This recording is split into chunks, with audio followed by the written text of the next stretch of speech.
and then reframe this thing and go, you know what? This is not how I ain't going down like this. Yep.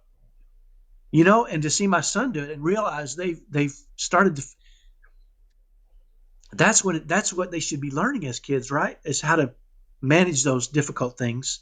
We can't hide them from them because the Here's the world will not allow that. There's no way.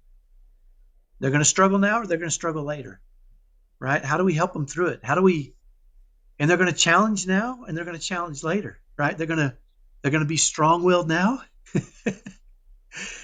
We don't want to break them of it. We want them to be strong-willed later in a way that's right, that's directed and bridled.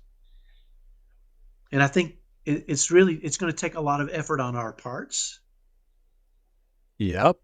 to really work through that and to think about it. How do we do this, right? How do we let them grow that spirit in a positive way?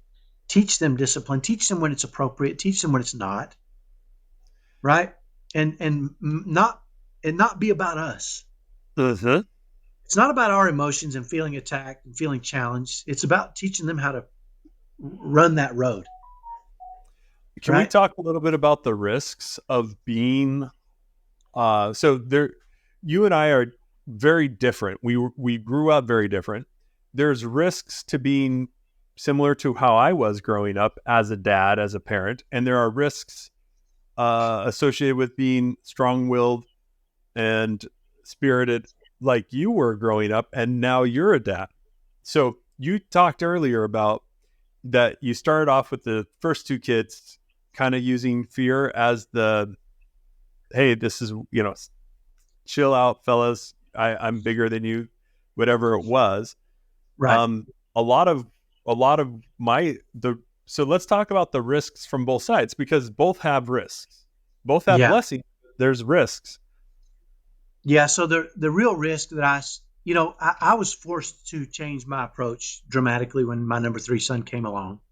Severe autism. He would not back down. If I tried to put fear into him, it was like giving Godzilla electricity, Mm, right?